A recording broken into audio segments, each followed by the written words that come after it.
Hello, and welcome back to my review series for A Certain Magical Index. This week we are actually talking about Volume 8 because last time I misspoke and said Volume 8 instead of Volume 7. But we are talking about Volume 8 this time, which covers the Tree Diagram Remnant arc, which pretty much serves as... something I like Komachi does is he kind of makes arts to wrap up the consequences of other arts. But even then, some of those arcs can have consequences leading into. So this arc exists to follow up to both the Sisters arc and the Three Stories arc, as it focuses on Accelerator's a little part of that with Amai and the kind of consequences of Tree Diagram Remnant. But it also kind of serves as a kind of follow up to the Index arc, as the whole conflict of this arc is the remnants of Tree Diagram have been discovered, and there are so many organizations trying to get their hands on it so they can rebuild Tree Diagram, which is the giant supercomputer floating above Academy City, which was destroyed in Volume 1 due to Index, which no one knew Index destroyed. No one knows who destroyed it, because I think only Toma knows, but even then Toma doesn't really know, because amnesia. So yeah. But the unique thing about this volume is it doesn't just focus on any other character, but it focuses on Kuroko Shirai, who I've kind of neglected to talk about in a big way, because there are videos where I've mentioned her, and I have mentioned her in plenty of videos. I mentioned her in Volume 3 videos when she made her introduction, and I mentioned her a couple times throughout my Railgun review series, but I really haven't gone into too detail. Also, sorry if I sound like I'm cold in this video. It is cold as fuck today. Like, seriously. But, also, Merry Christmas, I guess. Consider this your Christmas video. Even though I'm making a video that is the Christmas video. By the way, I most likely will be recording that tonight or tomorrow. So I look forward to that. It will probably be an hour-long video. So, if you like hearing me ramble for an hour, I guess look forward to that. So, there is also something. This volume is also the proper introduction of Uiharu Kazari and Kongo Mitsuko, because the prologue to this volume is actually the intro segment to the first episode of the Railgun anime, where Kuroko is kind of showing, because kind of at the start of each semester the schools have kind of an exam where they show off their abilities, and that was how the Railgun anime started.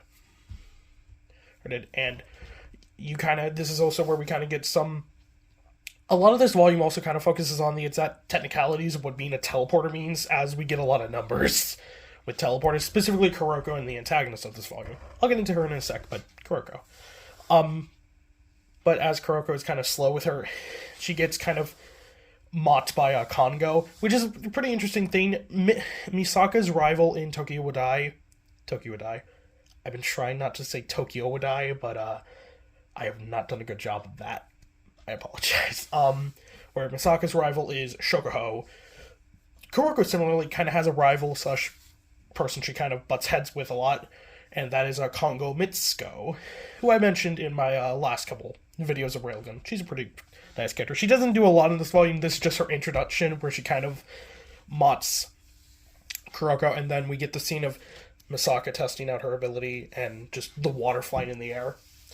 And the next couple chapters we kind of focus on just the dynamic between Misaka and Kuroko, which is a pretty good.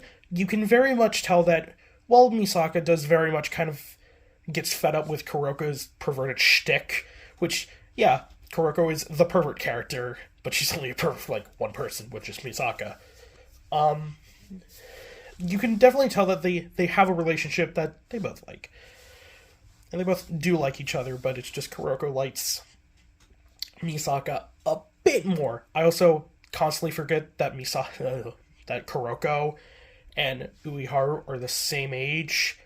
I always forget that because Uiharu is she's a shy, reserved person who doesn't talk a lot, and Kuroko is a very outgoing, kind of more mature character. So you always just perceive her as being older. So that kind of happens until Kuroko gets called in to do judgment work, which I think this volume is supposed to be our proper introduction to judgment, which we do get mentioned, which I still don't know why. There's a bit of conflict, because apparently some sources say that that Kuroko works for the Judgment Branch in Tokiwadai, but she always works with the members of the 177th branch. I guess they can kind of, like, collaborate, but it's just, like, her and Uehara are always viewed as partners, so it's like, why would partners be at two different places? I don't know, but she goes to the 177th branch, and, she meets Uehara, or at least, we meet Uehara. I talked about Uehara more in my Railgun video, so if you wanted me to talk about Uehara's character, go to there. You're probably going to be waiting until the Jailbreaker video, because that's where her character really gets fleshed out, because, boy, they did not give a lot to Uehara and Saten in the Railgun manga. It's kind of fucking pathetic. So basically, the whole situation is, this briefcase got stolen with a bunch of mysterious thuds, so Kuroko is like, okay, I'm just going to go deal with it. She does. She beats up the guys pretty easily. This is also where we kind of get an introduction to her ability, Teleporter, which I'll talk about the limitations. So, teleportation is a pretty unique ability within fiction. You always have that one character who manipulate, who can, teleport. But it's always, like, how in-depth does the author go into, like, the specifics? Can they just, I don't know, someone like, what's an obvious example of teleportation? Minato, technically, from Naruto. But his is a bit more complicated, because Minato, he throws shit and then just, swaps places. Totoro, of course, from Jujutsu Kaisen, his, like, signature technique, Boogie Woogie, is a teleportation ability. One Piece spoilers, but Van Augur just has the teleportation fruit. It's always, in fiction, you have these characters who teleport, and even then some characters have, like, pseudo-teleportation abilities, where, like, they can teleport objects. Kuroko is a bit simpler, where basically Kuroko can teleport anything as long as she is touching it. That's the one limitation, is it has to touch her skin. But after that, she can teleport it within a range of 81 meters, and the max weight she can carry is 130.7 kilograms. I did not write down the conversions, but figure I'm American, so I don't know. I wrote them down how they're written in the book, so convert them yourselves, I guess. So, a decent distance. I mean, 81 meters is still a pretty decent distance around. I mean, I think that's like 200 feet? Around there, like 200-ish feet. That's still pretty good. So that's the limitation, but even with these limitations, Kuroko is still a level 4, because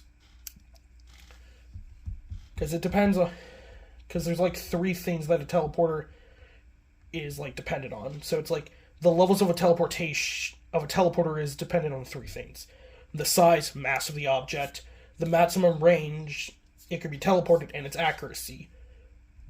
Kuroko is a level 4 because while she can't teleport that much mass and that much distance, it's the accuracy. She is very accurate because she's had this ability for a long time. So Kuroko's fighting style is also pretty unique, because whenever she's like out doing judgment work, she always has like holsters on her thighs, but she keeps like metal rods in these, and she doesn't use these to stab people. She can use them to stab people, because kind of the thing is, like, if Kuroko was a more malicious character, she could kill people with this ability, because you can just teleport like a knife inside someone's like head and they would just knock over and die. But Kuroko doesn't. She usually uses this just to restrain people, just stab it through like the loose parts of their clothing to just pin them down to the ground. But during this conflict, she meets another character, Musujima Awaki, who we'll be talking about much more in a later volume, because she's the antagonist of this volume, and she kind of exists as an opposite to Kuroko, because she is also a teleporter. She has the ability Move Point, which is very similar to Kuroko's. I mean, it's a teleporter ability, but its range... I'm trying to get a pencil for this. Her range is fucking stupid, and the amount of weight she can control is fucking stupid as well. So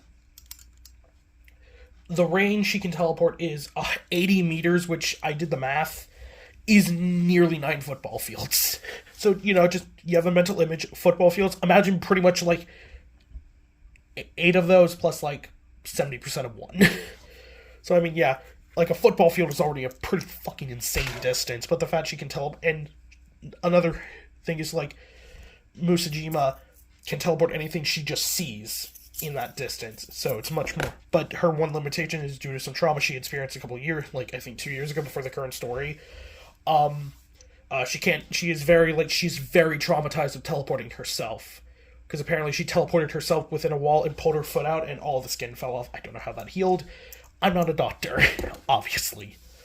So yeah, they fight a little bit. Musajima just completely fucks over Kuroko, because Kuroko really doesn't understand her ability, and he gets pretty messed up by her. Musajima has a very kind of weird design. She has like a black dress, like a black overcoat, but she also wears like bandages across her tits, across her chest. I should not say tits, that's rude, but her chest. And she also has like short, like auburn reddish hair with like two really long ponytails. And she also carries around a flashlight, which I assume she just beats motherfuckers over the head with. So she's very condescending, and she's also trying to transport this, the remnant of tree diagram, which is in this suitcase. And we get a little bit of dialogue between the two as Kuroko's kind of like fading in and out of consciousness. Because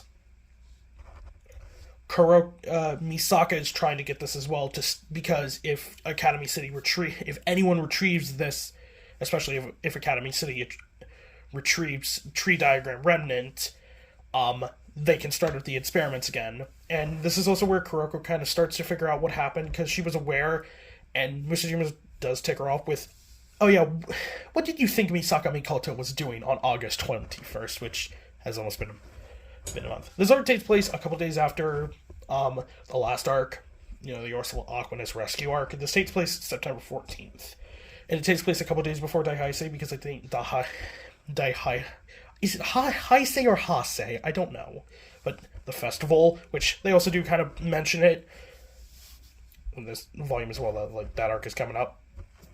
So yeah, and Kuroko kind of thinks about that. And she then falls unconscious. She then takes herself back, heals herself up a little bit, talks to Ueharu a bit, and they kind of piece together what was going on.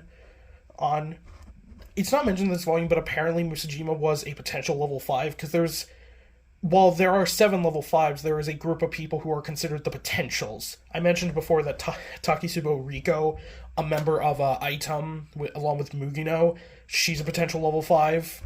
And when I get to the Jailbreaker arc in Railgun, the antagonist of that arc is also a potential level 5. Musajima Awaki, before her trauma, was mainly because the amount of the weight and range of her fucking ability is stupid. Because her range is 800 meters, as I said, but the weight is 4,520 kilometers. Which, yeah, is 4 fucking tons. Is almost 5 tons. It's like 4.9. It's basically 5 tons. As you can imagine, that's a fucking lot. She also oddly went to Kuroko High, middle. Fuck. I'm used to these characters. I'm used to some characters being in high school, not middle school. Which is the same high school as Himigami and Hyoka, which is kind of bizarre. I don't know why that school keeps coming up, or if it's like one of the more famous. So yeah. Misaka comes back, talks to Kuroko, and kind of goes back out, and Kuroko can easily tell that she is involved with this. So she goes back out. We get a little bit of conflict between Misaka and Musajima. We get, we of course get the one per every other volume railgun. And Misaka pretty much makes it clear that she wants both sides. She kind of hates herself for getting her underclassman Kuroko involved in this. And then Musajima escapes, and then we get the final conflict of the volume between Kuroko and Musajima, and where kind of they're interesting. We get 2 very interesting points here. Number 1 from Kuroko. So Kuroko kind of goes on a little bit of like why she is doing this. It's like, I want to protect the world Misaka Mikoto believes in. Misaka believes that she can just punch someone out, lecture them, and everything will be okay. It's a naive dream, but Kuroko still wants to protect it, because she may not, like, romantically love Misaka. She does. She 100% does. There is no question. Considering of how much she points out her physical traits, how much she Listen. Kuroko has a crush on Misaka. I like Misaka. They're cute, but I wouldn't be mad. So yeah. But Musajima also kind of brings up an interesting point. She kind of does this because it's like with the new tree diagram, they could observe like other people. It's like what exactly makes an Esper ability? You would think it's the brain because a lot of the research and education in Academy City is focused on the brain. But what if it's not? What if there are other species? It's like what the whole point she makes is basically why are humans the ones that gained Esper abilities? Why? And I think she used a specific dialogue of like, why were we turned into blood so teleporters? Kuroko kind of doesn't buy her bullshit because she's like, yeah, but you're focusing on the if, not the current. It's like we are teleporters. That is never going to change. It's like if I wasn't a teleporter, I might be moved to tears, but yeah. So they kind of fight. Musajima crushes Kuroko under a bunch of tables, kind of goes fucking insane over Kuroko's dialogue, and then escapes. She also kind of uses her ability to crush the entire building on top of Kuroko, but of course Misaka and Toma comes to save her.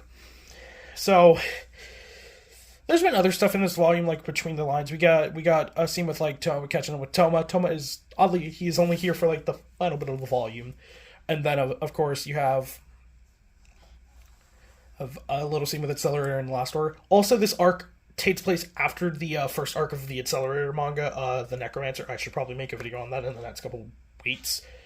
Because at this point, Iho Yomikawa is kind of within Accelerator's kind of little circle, but she did not know Accelerator pre Necromancer, so most likely. But we get some Accelerator at the very end of the volume.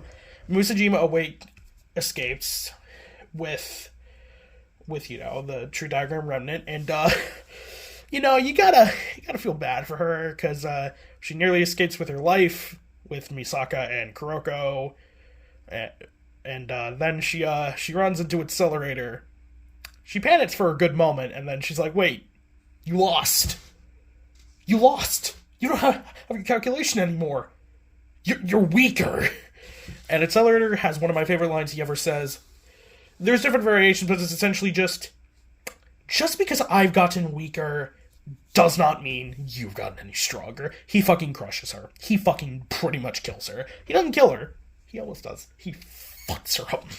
And yeah, that's pretty much the end. We get some bonus stuff with the epilogue.